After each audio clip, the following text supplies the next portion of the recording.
बिस्मिल्लाहिर्रहमानिर्रहीम। अस्सलाम वालेकुम नादरीन, आप यूट्यूब चैनल देख रहे हैं। मैं इमरान खान हूँ। पाकिस्तान में निज़ाम तो पहले ही नंगा था, मजीद नंगा हो गया।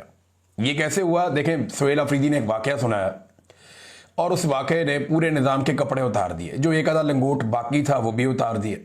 अब निज़ाम लंगा ही, यानी इससे ज़्यादा बेशर्मी और क्या होगी। पाकिस्तान का वज़ीर आज़म इतना बेबस हो सकता है। जब इमरान खान साहब ने जेल से कहा ना कि लेला है, जब इमरान खान साहब ने जेल से कहा कि अर्दली है, तो बहुत सारे लोगों को एतराज़ हुआ कि यार कुछ भी है, बेचारा प्राइम मिनिस्टर तो है ना, जो भी है उस कुर्सी पे उसको चाहे जैसे मर्जी पकड़ के बिठा दिया है, लेकिन है तो प्राइम मिनिस्टर की सीट है। लेकिन इमरान खान साहब ने जो कहा वो शहबाज शरीफ ने साबित किया कि इमरान खान बिल्कुल दुरुस्त कह रहे हैं। इमरान खान ने माजी में कहा था कि ये पाकिस्तान की इज्जत को खाक में मिला देंगे, पाकिस्तान की खारजा पॉलिसी को गिरवी में रख देंगे, ये मईशत को तबाह कर देंगे और ये इसराइल को तस्लीम कर लेंगे। ये सारी बातें इमरान खान साहब ने जो कही वो दुरुस्त साबित होती चली गई और अब तकरीबन कोई भी चीज़ बाकी नहीं रही। सुहेल अफरीदी एक स्टूडेंट लीडर है, ज़रा मुख्तलिफ भी होगा, लाजमी बात है, उसकी ट्रेनिंग है पॉलिटिक्स की पुरानी। वो कोई सोने का चम्मच लेकर तो मुंह में पैदा हुआ नहीं। अब वो वज़ीर आला खैबर पख्तूनख्वा बन गया। एस्टेब्लिशमेंट ने पूरी कोशिश की कि एक आम आदमी ना बने, लेकिन बन गया। अब वो अच्छा करता है बुरा करता है ये तो आने वाले वक्त में पता चलेगा। सुहेल अफरीदी के सामने इम्तिहानात बहुत बड़े हैं और सफ़र बड़ा लंबा है।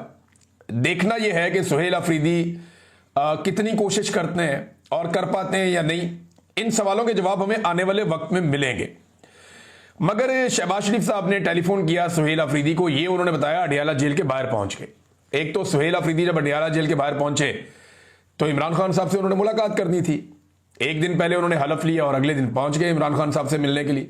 काबीना बनानी है, काम करना है, लीडर से पूछेंगे क्या करना है।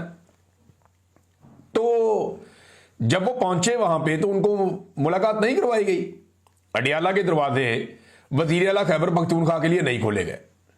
अब ये दरवाजे खुलवाने के वज़ीर आला के पास 100 तरीके होते हैं, लेकिन सुहेल अफरीदी ने कहा जी मैं पहले सारे कानूनी तरीके इख्तियार करूंगा, मैं अदालत में जाऊंगा, मैं दरवाजा खटखटाऊंगा, जो आईनी और कानूनी फोरम है उन तमाम के ऊपर मैं दरखास्त करूंगा कि मेरी इमरान खान से मुलाकात करवाई जाए। फिर भी नहीं होता तो जो पुरअमन एहतजाज का मेरा एक अपना हक है वो फिर मैं इस्तेमाल करूंगा। और वो हक जो है उसके बहुत सारे तरीके हैं। और खैबर पख्तूनख्वा का वज़ीर आला, एक सूबे का वज़ीर आला, ये मुमकिन नहीं है कि उसकी इमरान खान से मुलाकात ना हो। अगर वो करना चाहे तो वो टेढ़ी उंगली से घी निकाल सकता है, ये हम सारे अच्छी तरह जानते हैं। अब एक बड़ी अजीबोगरीब बात बताई सुहेल अफरीदी ने।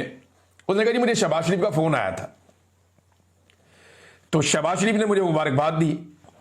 अब इस पे ना कुछ खबरें आई हुई हैं कि वज़ीर आज़म ने फोन किया और मुबारकबाद पेश की और नेक तमन्नाओं का इजहार किया और उन्होंने कहा मुल्की मफाद में वफाक नए वज़ीर आला के साथ मिलकर चलने को तैयार है।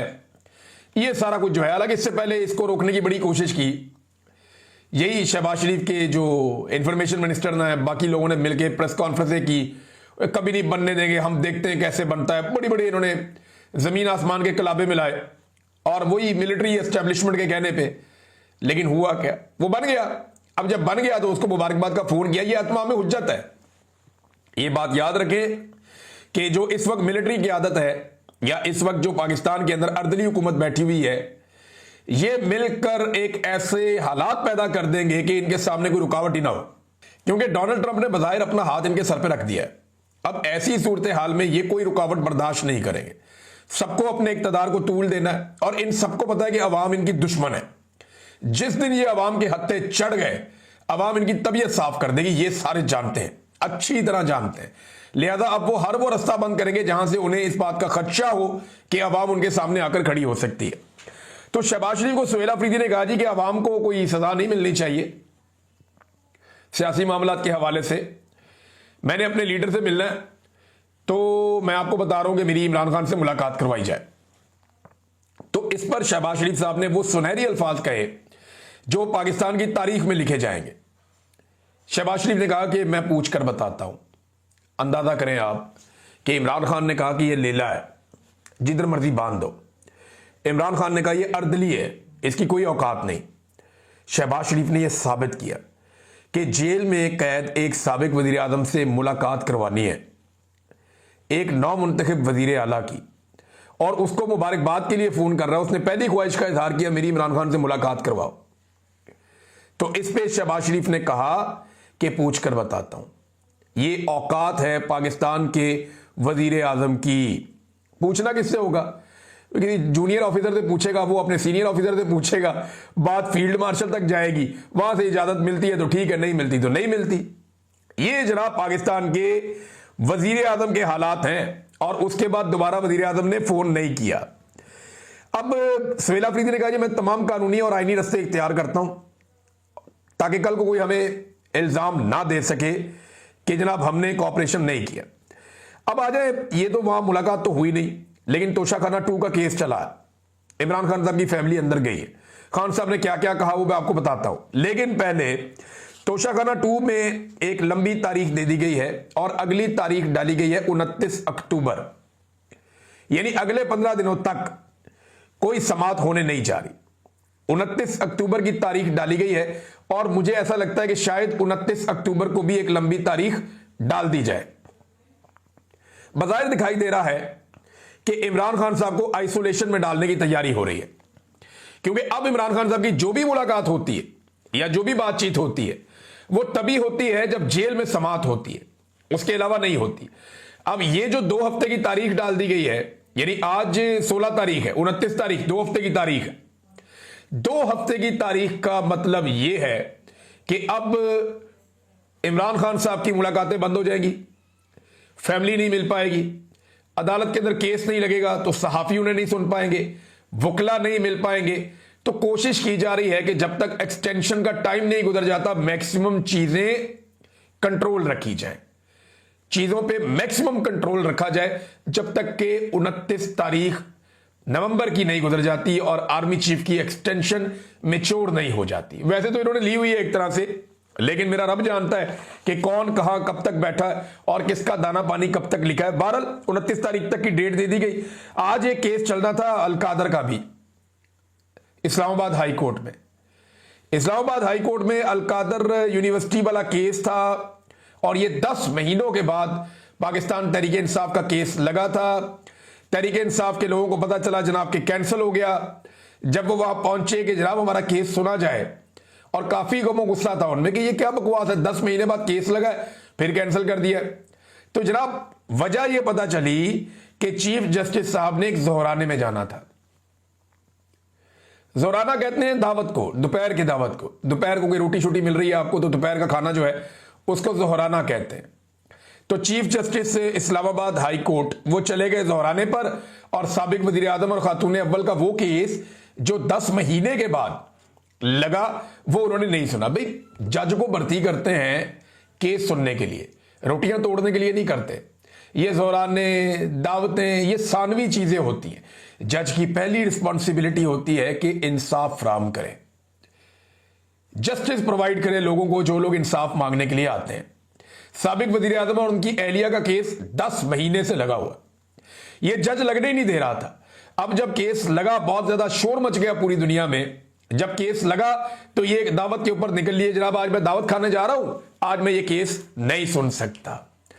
अब मैंने आपको पहले बताया कि इसकी प्लानिंग ऐसे ही है कि पहले तोशाखाना में सजा दी जाएगी, उसके बाद अलकादर वाला केस लगेगा। अब या तो अलकादर वाले केस की डेट एक लंबी दी जाएगी या जब भी डेट दी जाएगी उसके बाद फिर एक और डेट दे दी जाएगी, जो मुझे समझ आती है। क्योंकि पहले ये कोशिश करेंगे कि तोशाखाना में इमरान खान को सजा दें और उसके बाद अब पीका के तहत इमरान खान पे एक और मुकदमा दर्ज करने का भी इन्होंने फैसला किया है। और हुकूमत पंजाब कह रही है जी पीका के तहत इमरान खान साहब पे मुकदमा दर्ज किया जाएगा। वो कर ले पहले कोई 200-300 मुकदमे इमरान खान पे, ये और भी हो जाएगा तो कोई फर्क नहीं पड़ता। नादरीन, तहरीके लब्बैक के हवाले से मुख्तलिफ लोगों ने इस इशू को अलग अलग एंगल से देखा। कई ऐसे लोग हैं जो तहरीके लब्बैक के ऊपर होने वाले जुल्म और जबर को बिल्कुल जस्टिफाई कर रहे हैं। वो ये कह रहे हैं ठीक है मारो इन्होंने, ये तो फितने हैं, इन्होंने तो बहुत तबाही फेरी है, इन्होंने तो जनाब कत्लेआम किया है, गाड़ियां जलाई हैं और ये सर तन से जुदा करने की बात करते हैं हर जगह पे, अकलियतों को जीने का हक छीन लेते हैं, ये एक जत्थे की तरह काम करते हैं, लोगों पे हमलावर होते हैं हर जगह पे। तो इसको बुनियाद बना के कह रहे हैं जी इनका कत्लेआम जायज है। देखिए जो उन्होंने किया वो गलत है। मैंने आपको कल भी बताया कि मैं आमने सामने इनके साथ लड़ा हूं, मेरे लोग जख्मी हुए, हमारा नुकसान भी हुआ, इनका भी हुआ, लेकिन इसके बावजूद मैं ये कहता हूं शदीद मुखालफत के बावजूद कि नहीं, आप किसी को घेर कर बीच में निहत्ते लोगों को गोलियां नहीं मार सकते। जिस मुल्क में इंसाफ हो, कानून हो, आइन हो, वहां पे चीजें कानून के मुताबिक होनी चाहिए। जैसा कि अब पंजाब हुकूमत ने एक बड़ा अच्छा फैसला किया कि ये जो तहरीक लब्बैक पार्टी है, इसके ऊपर वो कहते हैं जी कि अब हम पाबंदी लगाने जा रहे हैं और इस पे पाबंदी के लिए वो बाकायदा रुजू करेंगे वफाक से और फिर इसके ऊपर पाबंदी लग जाएगी। ये इंतहा पसंद जमात से मुताल्लिक गैर मामूली और तारीखी फैसला किया है पंजाब हुकूमत ने। इजलास में फैसला किया गया कि पंजाब में नफरत अंगेजी, इश्तियाल अंगेजी, कानून शिकनी में मुलव्विस अफराद को फौरी गिरफ्तार किया जाएगा, जबकि पुलिस अफसरान की शहादत और सरकारी इमलाक की तबाही में मुलव्विस अफराद के खिलाफ ATC में मुकदमा चलेंगे। और साथ ही उन्होंने कहा जी कि जमात जो है इसके बैनर, पोस्टर और इश्तिहार पर मुकम्मल पाबंदी लगाई जाएगी और इनकी तमाम जायदादें या मसाजिद या मदारस बंद कर दिए जाएंगे और वो औकाफ के हवाले कर दिए जाएंगे। देखिए, इससे पहले तो इन पे पाबंदी लगनी चाहिए। पहले इसको आप कलअदम जमात करार दें तो उसके बाद आप ये सारे इकदाम कर सकते हैं। जब तक कि उनके पास ये स्टेटस है कि वो एक सियासी जमात है, तब तक तो आप ये नहीं कर सकते। तो पंजाब हुकूमत ने एक बड़ा अच्छा कदम ये उठाया कि वो वफाकी हुकूमत को लिख रही है इस बारे में कि इनके ऊपर पाबंदी लगाई जाए। देखिए ना, कुछ चीजें हमें अपने ध्यान में रखनी पड़ेंगी। जहां हम मुजम्मत करते हैं इस बात की कि इन्हें जो निहत्ते लोग हैं उन्हें कत्ल ना किया जाए, तो दूसरी तरफ हम इस बात की भी मुजम्मत करते हैं जो इस जमात ने निहत्ते लोगों के साथ किया। सहरिश मान साहिबा हैं, जर्नलिस्ट हैं, उन्होंने बड़ी जबरदस्त इसके ऊपर एक तहरीर लिखी, छोटी सी, और वो बिल्कुल ठीक बात है। मैं यही बात कर रहा हूं इतने दिनों से, लेकिन उन्होंने बड़ा खूबसूरत लिखा। मैं एज इट इज पढ़ के आपको सुना देता हूं। वो कहती है, TLP इंतहा पसंद जमात थी, सर तन से जुदा करने के नारे मारती थी, अकलियतों की जान अजाब की हुई थी, फतमों की फैक्ट्री बनी हुई थी, लेकिन नून लीग सरकार को इन सब चीजों पर एतराज नहीं था और ना ही कोई मसला था। लीगी सरकार को मसला तब हुआ जब वो इसराइल नामंजूर एजेंडे के साथ सड़कों पर निकल आई। ये है वो बात जिसके ऊपर कोई सोचता नहीं।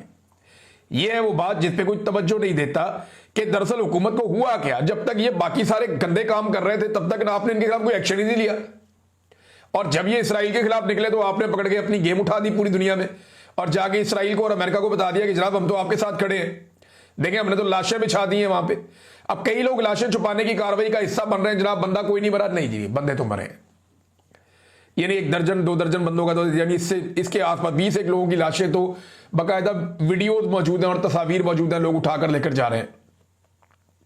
ऐसे तो ना करें कि कोई भी नहीं मरा, ये तो आप नहीं कर सकते। जो वीडियो के अंदर प्रूफ है वो तकरीबन 20 लोगों के हैं तकरीबन, और उसके अलावा जो लोगों ने यानी शाहिदीन ने बातें की है वो बहुत ज्यादा है। देखिए, दोनों भाइयों का अभी तक कोई पता नहीं किधर गए।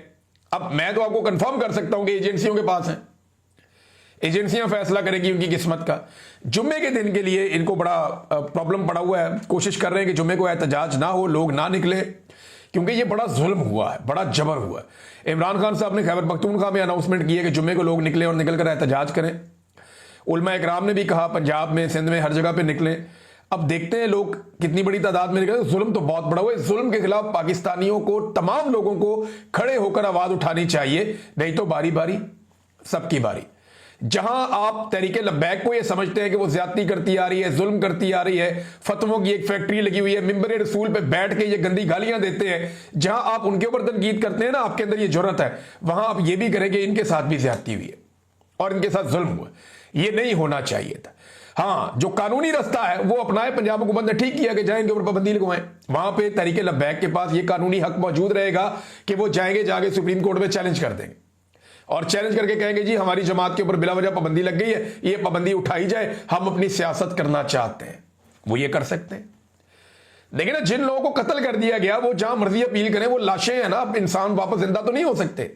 जमात पे पाबंदी लग जाए तो वो जाके अपील कर देंगे, शायद उनकी अपील तस्लीम कर ली जाए। तब तो देखें ना, अदालत देखेगी क्या करना है। अदालतों की भी हालत अब आप जानते हैं अच्छी तरह कि इनकी अदालतों की इस वक्त हालत क्या है। पाबंदी के ऊपर मैं एक छोटी सी चीज और कहूंगा, तहरीके लब्बैक वाले जरा सोचें कि जिसको मर्जी कोई भी किसी चौक में खड़ा करके जान से मार दे और बाद में कह दे कि ये गुस्ताख था, तो आप तो नारे मारना शुरू कर देते हैं। और ये एक मरतबा नहीं, कई मरतबा पाकिस्तान में हुआ है। लोगों ने जाती दुश्मनियां निकाली हैं गुस्ताखी की बातें करके। लोग ये हरकतें करते हैं, इन चीजों को ठीक किया जाना चाहिए, और बजाय इसको कि आप चंद ऐसे लोग जिनकी ट्रेनिंग नहीं है कानून की, वो कानून अपने हाथ में लें। ये मामला रियासत के जिम्मे होने चाहिए। रियासत तय करे। पाकिस्तान में अल्हम्दुलिल्लाह कानून मौजूद है तौहीन करने वालों के खिलाफ। एक ऐसा कानून मौजूद है जहां पे ब्लास्फेमी के मुजरिमों को लाया जाता है, उनको ट्रायल किया जाता है। तो ऐसे में अपने हाथ में कानून लेने की बात करना और बार बार करना और मेंबर रसूल पे बैठ के गालियां देकर ये बात करना, ये पाकिस्तान में या किसी भी रियासत के अंदर ये इजाजत नहीं हो सकती। नाज़रीन, एक नया रोला डाल दिया गया है पाकिस्तान में कि जनाब सुहेल अफरीदी के जब तस्वीर आई पहली और वीडियो आई तो वहां पे जी कौमी परचम क्यों नहीं था। कौमी परचम तो था लेकिन उसका साइज छोटा था, तो बाकायदा जो जगह है वहां पे कौमी परचम होना चाहिए था। कायदे-ए-आज़म की तस्वीर कहां थी, ये सवाल बहुत उठाया गया। कायदे-ए-आज़म का तस्वीर वहीं पे थी, तस्वीर खींचने वाले ने एक अलग एंगल से खींचा तो कायदे-ए-आज़म दिखाई नहीं दिए। दूसरे एंगल से जो खींची हुई है तस्वीर, उसमें कायदे-ए-आज़म दिखाई दे रहे हैं, इमरान खान दिखाई नहीं दिए।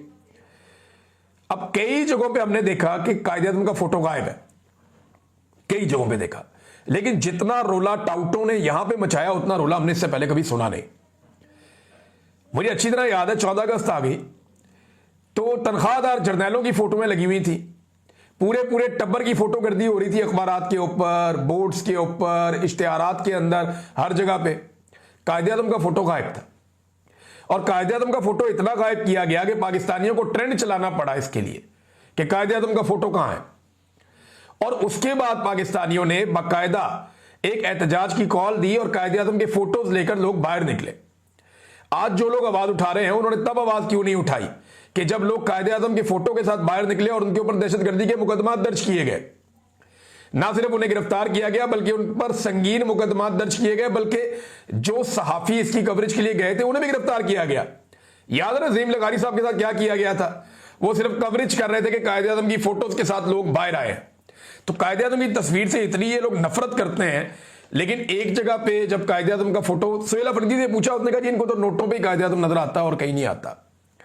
और वहां कायदे-ए-आज़म का फोटो भी मौजूद था, पाकिस्तान का झंडा भी मौजूद था। लेकिन मेरी दरख्वास्त है कि पाकिस्तान का झंडा जो है वो उसकी पुरानी जगह पे होना चाहिए, वहां जरा ज्यादा वो विजिबल होता है। ये सिर्फ मेरी गुजारिश है। बाकी जनाब कायदे-ए-आज़म का फोटो और कायदे-ए-आज़म के नजरियात के साथ क्या किया मौजूदा रजीम ने, ये जनाब हमसे बेहतर कोई नहीं जानता। कायदे-ए-आज़म ने तो कहा था तुमने सियासत में मुदाखलत नहीं करनी, कायदे-ए-आज़म के सारे फरमान भुला दिए और उनका फोटो तो इन्होंने कहीं लगने ही नहीं दिया, और आज ये उनके वारिस बने फिरते हैं। एक टके की बात इन्होंने कायदे-ए-आज़म मोहम्मद अली जिन्ना की नहीं मानी। नाज़रीन, मुरीद के ऑपरेशन के बाद मरियम नवाज और उनकी फैमिली की सिक्योरिटी काफ़ी बढ़ा दी गई है और इस खदशे का इजहार किया जा रहा है कि कोई खुदा न खास्ता वाक़या ना हो जाए, लिहाजा फौरी तौर पे उनकी सिक्योरिटी को काफ़ी बढ़ाया गया। और यह भी कहा गया है कि आप जहां भी पब्लिक मुकामात पर जाएं प्रॉपर बंदोबस्त करके जाएं और पूरे सिक्योरिटी इंतजाम किए जाएं, बाकायदा एक एक बंदे को चेक किया जाए, खुदा न खास्ता कोई और इशू ना हो जाए। लिहाजा ये एक ऑब्जर्वेशन है और साथ इंफॉर्मेशन है जो मैंने आपके सामने रख दी है। शहबाज शरीफ ने कहा जी अफगानिस्तान ने भारत के साथ मिलकर और पाकिस्तान के ऊपर बाद में हमला किया, पाकिस्तान ने जवाबी कार्रवाई की और तालिबान की दरख्वास्त पर जंगबंदी हो गई। लेकिन एक बात मैं याद दिलाता चलूं, देखिए अफगानिस्तान ने पाकिस्तान पर हमला किया, ये उस रात जब किया तभी हमने रिपोर्ट कर दिया था, लेकिन अफगानिस्तान का यह दावा है कि हमने ये हमला बाद में किया। पहले अटैक किया गया पाकिस्तान की जानिब से पक्तिया में, जो एयरफोर्स ने एक अटैक किया था, जेट तैयारियों के जरिए से हुआ था। तो एक्चुअल रियलिटी भी यह है, पाकिस्तान ये कहता है कि हमने दहशतगर्दों के ऊपर हमला किया, लेकिन पहली जो फिजाई हमला है पहला वो पाकिस्तान की जानिब से हुआ था। उसके बाद अफगान तालिबान ने कहा जी हम रिटेलिएशन कर रहे हैं, तो फिर पाकिस्तान ने उन्हें मारा, उन्होंने क्लेम किया हमने मारा, हमने क्लेम किया उन्होंने मारा, और दो तरफा लड़ाई होती रही काफी देर। और उसके बाद अफगान तालिबान ने जंगबंदी की, ये बात भी एक हकीकत है। ट्रंप ने कह दिया जी उसने ईरान और पाकिस्तान की भी एक जंग रुकवाई है, समझ से बाहर है, हमने तो ऐसी कोई जंग रिपोर्ट ही नहीं की। हाँ ये जरूर हुआ कुछ अर्सा पहले ईरान और पाकिस्तान की एक झड़प हुई थी, लेकिन वो पुरानी बात है। लेकिन ट्रंप कह रहा है कि उसने ईरान और पाकिस्तान की भी एक जंग रुकवाई थी। अब अगर ट्रंप को मौका मिल जाए पाकिस्तान और अफगानिस्तान की जंग रुकवाने का, तो इस खित्ते में डोनाल्ड ट्रंप 3 जंगें तो सिर्फ पाकिस्तान की रुकवाएगा, और किसी मुल्क का जंगों के हवाले से मशहूर हो जाना कोई उस मुल्क के लिए नेक शगुन नहीं होता। ये मैं बात क्लियर कर दूं। हमारे सरमायाकार पाकिस्तान छोड़ छोड़ कर जा रहे हैं, को पाकिस्तान में पैसा लाने के लिए तैयार नहीं है, और हम दुनिया को यह बता रहे हैं कि हम एक गैर जिम्मेदार रियासत हैं जो एटमी जंग भी कर सकती है, लिहाजा भूल कर भी अपने पैसे कभी पाकिस्तान में ना लेकर आना। यह पाकिस्तान की अर्दली हुकूमत कर रही है। भारत ने एक बड़ा कदम उठाया नाजरीन, जिसको पाकिस्तान को रोकना पड़ेगा। दरियाए चनाब पर 1856 मेगावाट का मंसूबा, इसको शुरू कर रहा है भारत, और इब्तदाई मंजूरी इस मंसूबे की हो गई है और इब्तदाई तौर पे इसका काम शुरू कर दिया गया है। एक और चीज नाजरीन, पाकिस्तानी पासपोर्ट कहां पहुंच गया, जरा ये खबर आप देखिए। पाकिस्तान का पासपोर्ट दुनिया का चौथा बदतरीन पासपोर्ट इस वक्त बन चुका है। यानी सफारती कामयाबियों के झंडे पाकिस्तान ऐसे गाड़ रहा है कि इस वक्त चौथा कमजोर तरीन पासपोर्ट दुनिया में पाकिस्तान का है। पाकिस्तान से बुरे पासपोर्ट सिर्फ 3 ममालिक के हैं, जिनमें एक इराक है, सूरत हाल आपके सामने, एक शाम है, सूरत हाल आपके सामने, और एक अफगानिस्तान है। यानी बाकी तमाम दुनिया के पासपोर्ट पाकिस्तान से बेहतर है। बांग्लादेश का भी, नाइजीरिया का भी, कीनिया का भी, रवांडा का भी, दुनिया का कोई आप मुल्क नाम ले लें आप, नेपाल और भूटान के पासपोर्ट पाकिस्तान से ज्यादा बेहतर है। श्रीलंका और बांग्लादेश के पासपोर्ट पाकिस्तान से ज्यादा बेहतर है। छोटे छोटे मुल्क हैं, कुछ उनके पल्ले नहीं है, उनके पासपोर्ट पाकिस्तान से ज्यादा बेहतर है। ईरान का पासपोर्ट पाकिस्तान के पासपोर्ट से ज्यादा बेहतर है आलमी सतह पर। लीबिया का वो बेहतर है, और पाकिस्तान का पासपोर्ट सिर्फ इराक, अफगानिस्तान और शाम से बेहतर है। बेड़ा गर्क कर दिया पाकिस्तान की इज्जत का। और पाकिस्तान के अंदर लोगों की इनकम की क्या सूरत है, यह भी एक आलमी रिपोर्ट है, मैं आपके सामने रख देता हूं कि एवरेज माहाना इनकम जो है वो एक पाकिस्तानी की कितनी है। तो जरा अपने खित्ते में हम देख लेते हैं ना, जो ये खित्ता जहां पे हम रहते हैं, यहां पे पहले नंबर पे सबसे अच्छी इनकम सिंगापुर, फिर China, Malaysia, Thailand, India, Myanmar, Bangladesh, Sri Lanka, Nepal, और नीचे जाके पाकिस्तान। एक बेड़ा गर्क किया इन्होंने पाकिस्तान का। यह हालत कर दी कि खित्ते के अंदर पाकिस्तान की बदतरीन सूरत हाल है, और पाकिस्तान कितने नीचे नंबर पे आ रहा है सैलरी के मामले में। यानी जो सिंगापुर में है वो $4,570 की उनकी माहाना इनकम है फी आदमी की। फिर चाइना आता है, मलेशिया आता है, थाईलैंड आता है, इंडिया आता है, बर्मा, म्यांमार, बांग्लादेश, श्रीलंका, फिर नेपाल, और ये पाकिस्तान सिर्फ $187 पर मंथ, $187 पर महीना पाकिस्तानी कमा रहे हैं। आधे पाकिस्तानी गुर्बत की लकीर से नीचे चले गए, और ये सीना तान के कहते हैं जनाब पाकिस्तान की बेहतरी कर रहे हैं। ये बेहतरी की है इन्होंने पाकिस्तान की। अब तक इतने, अपना ख्याल रखिएगा, अपने चैनल का भी। अल्लाह हाफिज।